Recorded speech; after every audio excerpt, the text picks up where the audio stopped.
नमो भगवते वासुदेवाय। ओम ब्रीम बृहस्पतये नमः। आप सभी का हमारे YouTube चैनल पर हार्दिक स्वागत है।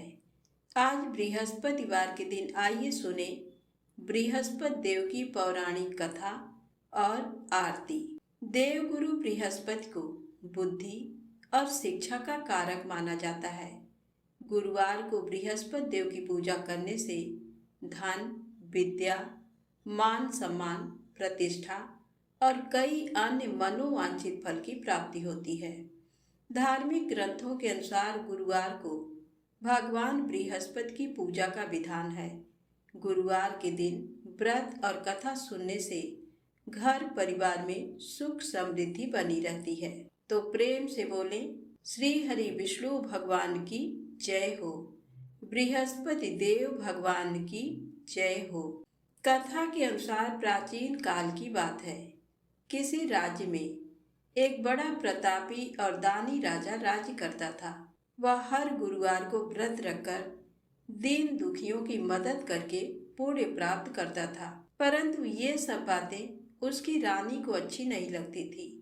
वह ना तो व्रत करती थी और ना ही दान पुण्य में विश्वास रखती थी।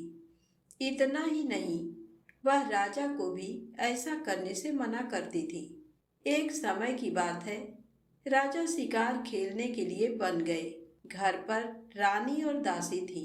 उसी समय गुरु बृहस्पति देव साधु का रूप धारण कर राजा के दरवाजे पर भिक्षा मांगने आए। साधु ने जब रानी से भिक्षा मांगी तो वह कहने लगी, हे साधु महाराज, मैं इस दान और पुण्य से तंग आ गई हूँ। आप कोई ऐसा उपाय बताएं जिससे कि सारा धन नष्ट हो जाए और मैं आराम से रह सकूं। इतना सुनकर बृहस्पति देव ने कहा, हे देवी, तुम बड़ी विचित्र हो। संतान और धन से कोई दुखी होता है? अगर अधिक धन है तो इसे शुभ कार्यों में लगाओ, कुंवारी कन्याओं का विवाह कराओ, विद्यालय और बाग बगीचे का निर्माण कराओ, जिससे तुम्हारे दोनों लोग सुधरें। परंतु साधु की इन बातों से रानी को खुशी नहीं हुई। उसने कहा कि मुझे ऐसे धन की आवश्यकता नहीं है जिसे मैं दान दूं और जिसे संभालने में मेरा सारा समय नष्ट हो जाए। तब साधु ने कहा, अगर तुम्हारी ऐसी इच्छा है तो मैं जैसा तुम्हें बताता हूँ तुम वैसा ही करना। गुरुवार के दिन तुम घर को गोबर से लीपना, अपने बालों को पीली मिट्टी से धोना, राजा से हजामत बनाने को कहना, भोजन में मांस मदिरा का प्रयोग करना, कपड़े धोबी के यहाँ धुलने देना। इस प्रकार 7 बृहस्पतिवार करने से तुम्हारा समस्त धन नष्ट हो जाएगा। इतना कहकर साधु के रूप में बृहस्पति देव अंतर ध्यान हो गए। साधु के अनुसार कई बातों को पूरा करते हुए रानी को केवल 3 बृहस्पतिवार ही बीते थे कि उसकी समस्त धन संपत्ति नष्ट हो गई। भोजन के लिए राजा का परिवार तरसने लगा। तब एक दिन राजा ने रानी से बोला कि हे रानी, तुम यहीं रहो, मैं दूसरे देश को जाता हूँ, क्योंकि यहाँ पर सभी लोग मुझे जानते हैं, इसलिए मैं कोई छोटा कार्य नहीं कर सकता। ऐसा कहकर राजा दूसरे देश चला गया। वहाँ वह जंगल से लकड़ी काट कर लाता और शहर में बेचता। इस तरह वह अपना जीवन व्यतीत करने लगा। इधर राजा के परदेश जाते ही रानी और दासी दुखी रहने लगी। एक बार जब रानी और दासी को 7 दिन तक बिना भोजन के रहना पड़ा तो रानी ने अपनी दासी से कहा, हे दासी, पास ही के नगर में मेरी बहन रहती है, वह बड़ी धनवान है। तू उसके पास जा और कुछ ले आ ताकि थोड़ी बहुत गुजर बसर हो जाए। दासी रानी की बहन के पास गई। उस दिन गुरुवार था और रानी की बहन उस समय बृहस्पतिवार व्रत की कथा सुन रही थी। दासी ने रानी की बहन को अपनी रानी का संदेश दिया, लेकिन रानी की बड़ी बहन ने कोई उत्तर नहीं दिया। जब दासी को रानी की बहन से कोई उत्तर नहीं मिला तो वह बहुत दुखी हुई और उसे क्रोध भी आया। दासी ने वापस आकर रानी को सारी बात बता दी। यह सुनकर रानी ने अपने भाग्य को कोसा। उधर रानी की बहन ने सोचा कि मेरी बहन की दासी आई थी, परंतु मैं उससे नहीं बोली, इससे वह बहुत दुखी हुई होगी। कथा सुनकर और पूजा समाप्त करके वह अपनी बहन के घर आई और कहने लगी, हे बहन, मैं बृहस्पतिवार का व्रत कर रही थी। तुम्हारी दासी मेरे घर आई थी, परंतु जब तक कथा होती है तब तक ना तो उठते हैं और ना ही बोलते हैं, इसलिए मैं नहीं बोली। बताओ दासी क्यों आई थी? रानी बोली, बहन तुमसे क्या छिपाऊं, हमारे घर में खाने तक को अनाज नहीं है। ऐसा कहते कहते रानी की आंखें भर आईं। उसने दासी समेत पिछले 7 दिनों से भूखे रहने की पूरी बात अपनी बहन को बता दी। रानी की बहन बोली, देखो बहन, भगवान बृहस्पति देव सबकी मनोकामना को पूर्ण करते हैं। देखो, शायद तुम्हारे घर में अनाज रखा हो। पहले तो रानी को विश्वास नहीं हुआ, पर बहन के आग्रह करने पर उसने अपनी दासी को अंदर भेजा तो उसे सचमुच अनाज से भरा एक घड़ा मिल गया। ये देखकर दासी को बड़ी हैरानी हुई। दासी रानी से कहने लगी, हे रानी, जब हमको भोजन नहीं मिलता तो हम व्रत ही तो करते हैं, इसलिए क्यों न इनसे व्रत और कथा की विधि पूछ ली जाए ताकि हम भी व्रत कर सकें। तब रानी ने अपनी बहन से बृहस्पतिवार व्रत के बारे में पूछा। उसकी बहन ने बताया, बृहस्पतिवार के व्रत में चने की दाल और मुनक्का केले की जड़ में अर्पित करें, दीपक जलाएं, व्रत कथा सुने और पीला भोजन ही करें। इससे बृहस्पति देव और भगवान विष्णु प्रसन्न होते हैं। व्रत और पूजा की विधि बताकर रानी की बहन अपने घर को लौट गई। 7 दिन के बाद जब गुरुवार आया तो रानी और दासी ने व्रत रखा। गुड़साल में जाकर चना और गुड़ लेकर आई, फिर उससे केले की जड़ तथा विष्णु भगवान का पूजन किया। अब पीला भोजन कहाँ से आए, इस बात को लेकर दोनों बहुत दुखी थे। चूंकि उन्होंने व्रत रखा था, इसलिए बृहस्पति देव उनसे प्रसन्न थे।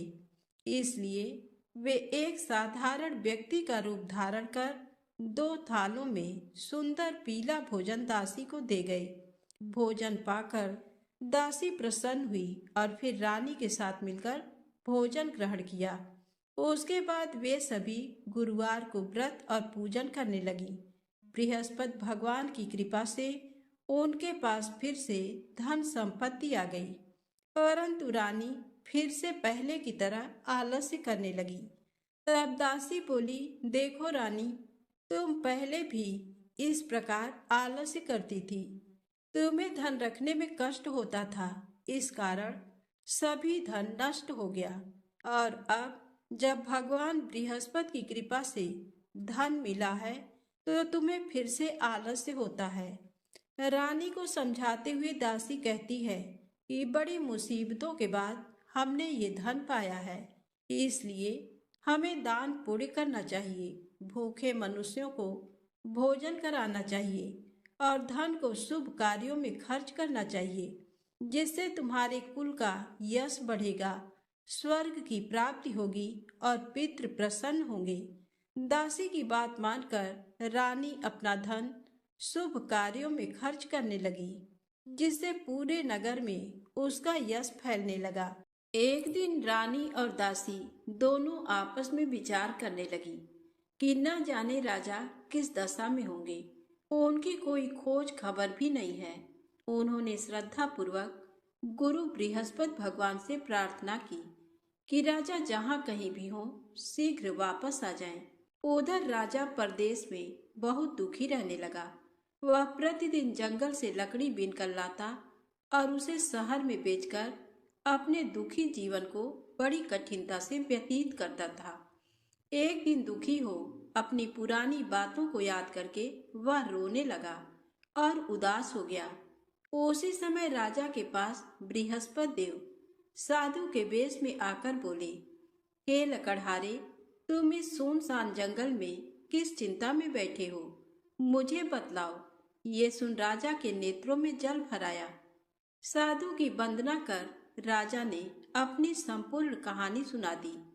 महात्मा दयालु होते हैं। वे राजा से बोले, हे राजा, तुम्हारी पत्नी ने बृहस्पति देव के प्रति अपराध किया था, जिसके कारण तुम्हारी ये दशा हुई। अब तुम किसी प्रकार की चिंता मत करो, भगवान तुम्हें पहले से अधिक धन देंगे। देखो, तुम्हारी पत्नी ने बृहस्पतिवार का व्रत प्रारंभ कर दिया है। अब तुम भी बृहस्पतिवार का व्रत करके चने की दाल व गुड़ जल के लोटे में डालकर केले का पूजन करो। फिर कथा कहो या सुनो, भगवान तुम्हारी सब कामनाओं को पूर्ण करेंगे। साधु की बात सुनकर राजा बोला, हे प्रभु, लकड़ी बेचकर तो इतना पैसा भी नहीं मिलता जिससे भोजन करने के उपरांत कुछ बचा सकूं। मैंने रात्र में अपनी रानी को व्याकुल देखा है। मेरे पास कोई साधन नहीं जिससे इसका समाचार जान सकूं। फिर मैं बृहस्पति देव की क्या कहानी कहूं, ये भी मुझको मालूम नहीं है। साधु ने कहा, हे राजा, मन में बृहस्पति भगवान के पूजन व्रत का निश्चित करो। वे स्वयं तुम्हारे लिए कोई राह बना देंगे।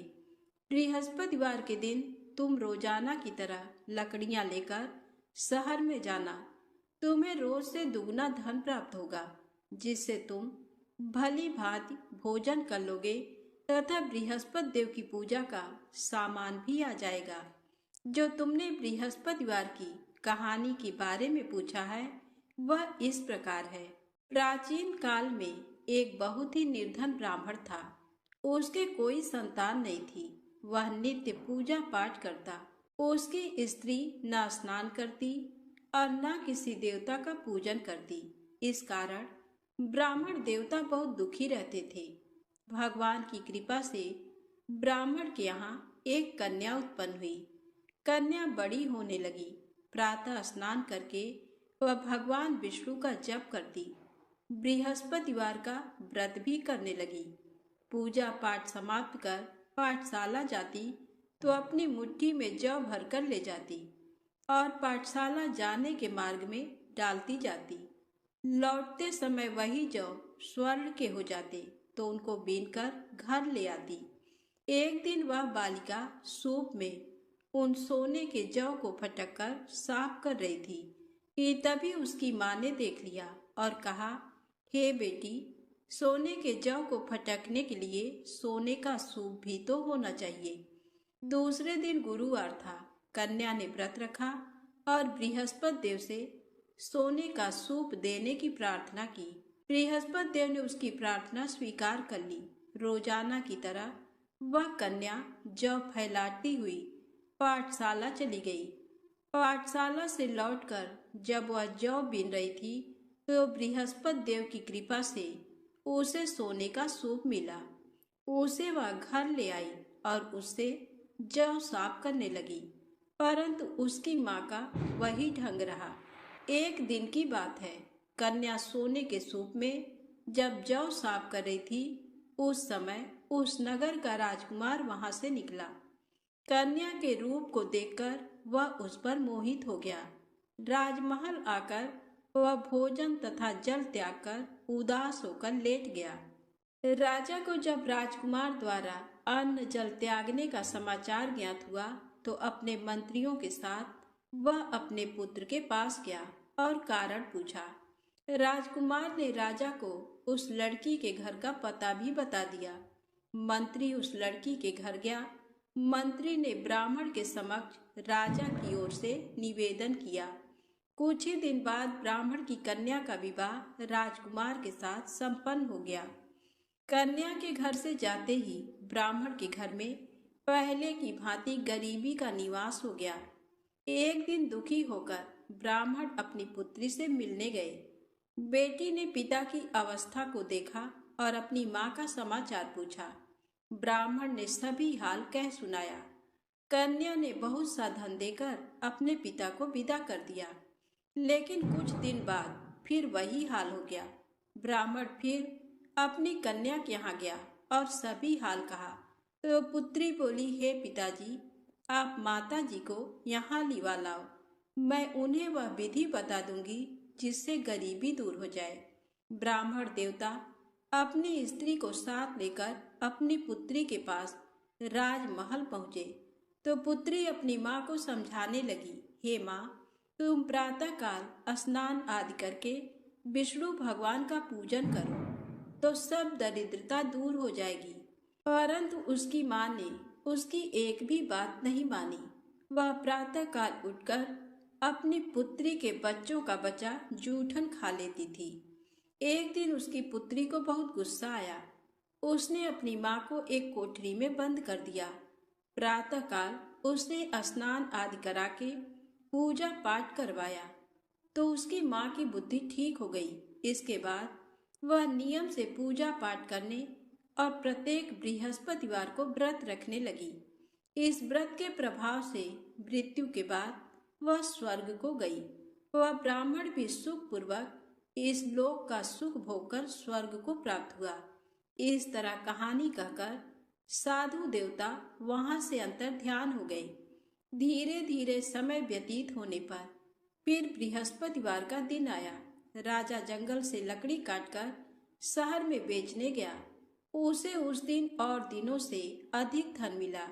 राजा ने चना गुड़ आदि लाकर बृहस्पतिवार का व्रत किया। उस दिन से उसके सभी क्लेश दूर हुए। परंतु जब अगले गुरुवार का दिन आया तो वह बृहस्पतिवार का व्रत करना भूल गया। इस कारण बृहस्पति भगवान नाराज हो गए। उस दिन उस नगर के राजा ने विशाल यज्ञ का आयोजन किया तथा शहर में ये घोषणा करा दी कि कोई भी मनुष्य अपने घर में भोजन न बनावे, न आग जलावे। समस्त जनता मेरे यहाँ भोजन करने आवे। इस आज्ञा को जो न मानेगा उसे फांसी की सजा दी जाएगी। इस तरह की घोषणा संपूर्ण नगर में करवा दी गई। राजा की आज्ञा अनुसार शहर के सभी लोग भोजन करने गए, लेकिन लकड़हारा कुछ देर से पहुंचा। इसलिए राजा उसको अपने साथ घर लिवा गए और ले जाकर भोजन करा रहे थे तो रानी की दृष्टि उस खूंटी पर पड़ी जिस पर उसका हार लटका हुआ था। वह वहां पर दिखाई नहीं दिया। रानी ने निश्चय किया कि मेरा हार इस मनुष्य ने चुरा लिया है। उसी समय सिपाहियों को बुलाकर उसको कारागार में डलवा दिया। जब लकड़हारा कारागार में पड़ गया और बहुत दुखी होकर विचार करने लगा कि न जाने कौन से पूर्व जन्म के कर्म से मुझे ये दुख प्राप्त हुआ, और उसी साधु को याद करने लगा जो कि जंगल में मिला था। उसी समय तत्काल बृहस्पति देव साधु के रूप में प्रकट हुए और उसकी दशा को देखकर कहने लगे, अरे मूर्ख, तूने बृहस्पति देव की कथा नहीं करी, इस कारण तुझे दुख प्राप्त हुआ है। अब चिंता मत कर। बृहस्पतिवार के दिन कारागार के दरवाजे पर 4 पैसे पड़े मिलेंगे। उनसे तू बृहस्पति देव की पूजा करना, तेरे सभी कष्ट दूर हो जाएंगे। बृहस्पति के दिन उसे 4 पैसे मिले। लकड़हारे ने कथा कही। उसी रात्रि को बृहस्पति देव ने उस नगर के राजा को स्वप्न में कहा, हे राजा, तुमने जिस आदमी को कारागार में बंद कर दिया है वह निर्दोष है। वह राजा है, उसे छोड़ देना। रानी का हार उसी खूंटी पर लटका है। अगर तू ऐसा नहीं करेगा तो मैं तेरे राज्य को नष्ट कर दूंगा।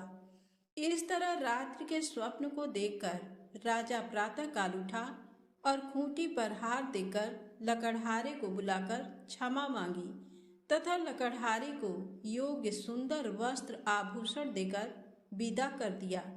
बृहस्पति देव की आज्ञा अनुसार लकड़हारा अपने नगर को चल दिया। राजा जब अपने नगर के निकट पहुंचा तो उसे बड़ा आश्चर्य हुआ।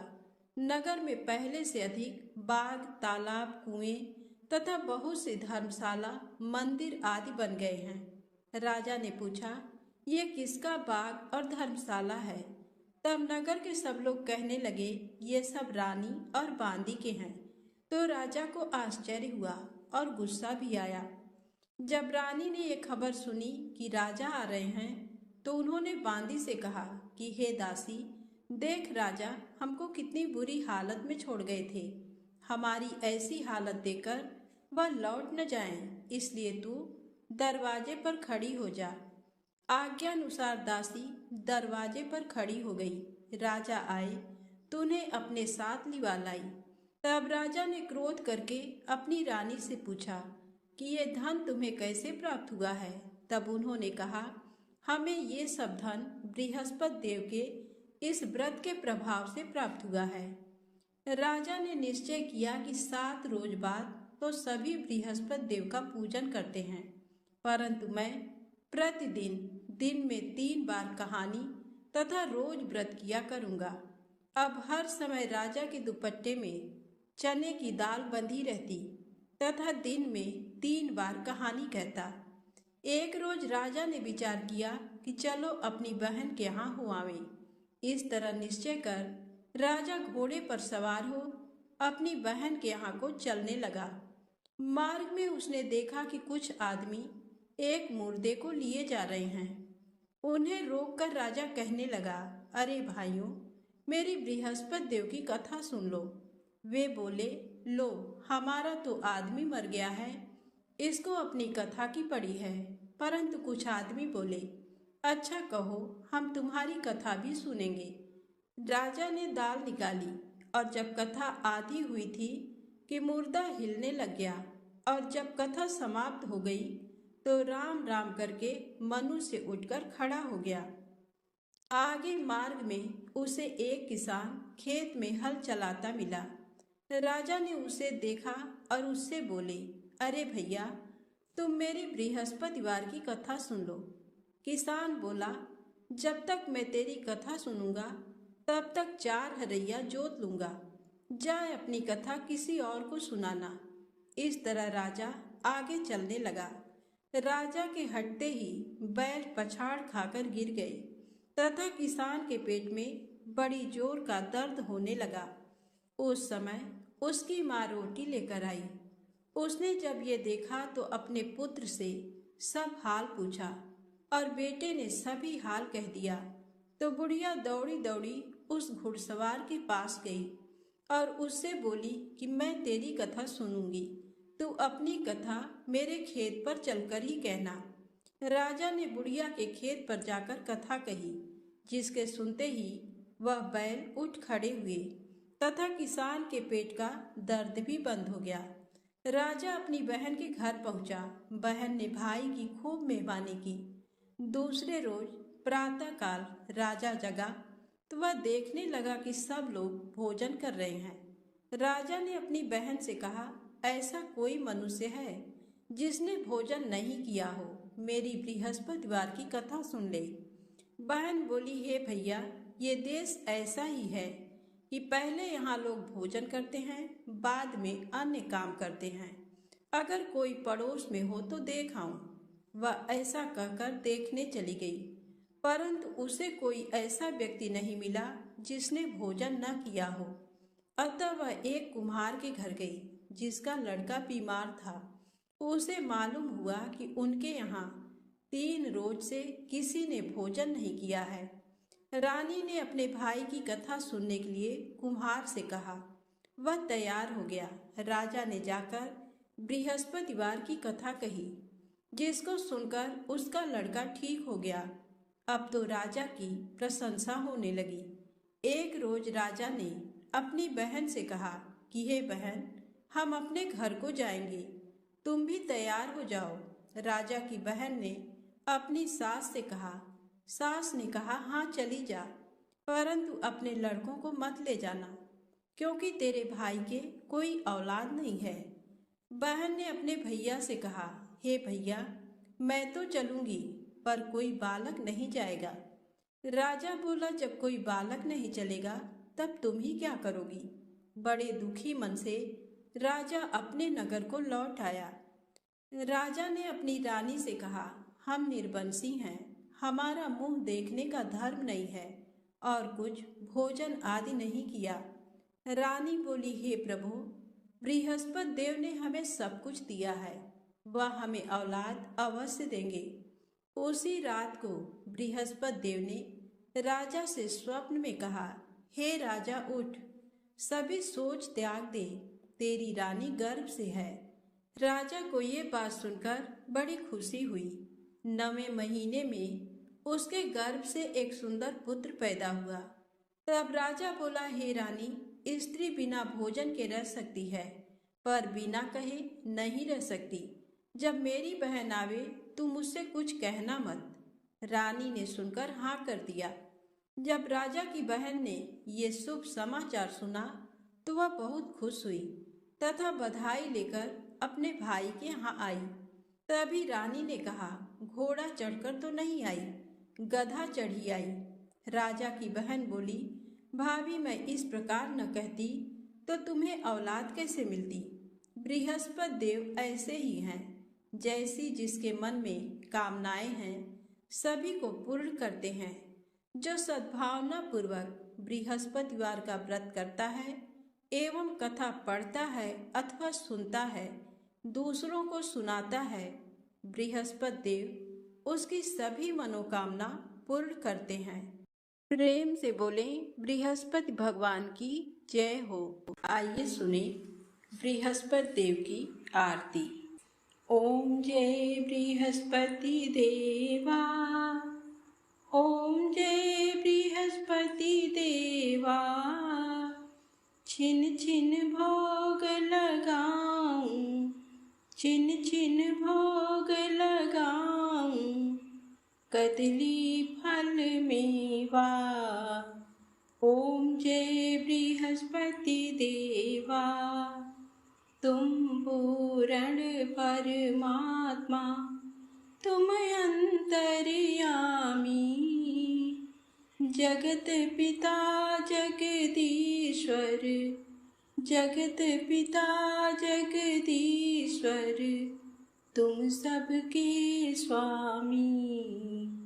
ओम जय बृहस्पति देवा, चरणामृत निज निर्मल, सब पातक हरता, सकल मनोरथ दायक, सकल मनोरथ दायक, कृपा करो भरता। ओम जय बृहस्पति देवा, तन मन धन अर्पण कर, जो जन शरण पड़े, प्रभु प्रकट तब होकर, प्रभु प्रकट तब होकर, आकर द्वार खड़े।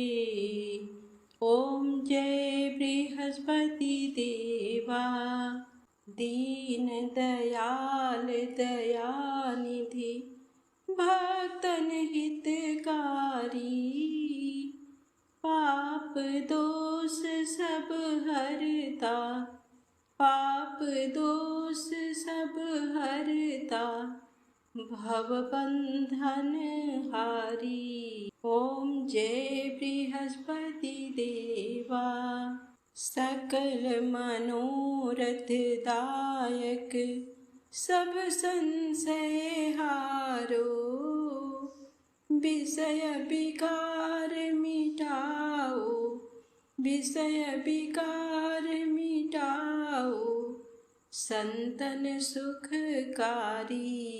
ओम जय बृहस्पति देवा, श्री बृहस्पति जी की आरती प्रेम से जो गावे, सुख संपत्ति धन वैभव, सुख संपत्ति धन वैभव, सो निश्चय पावे।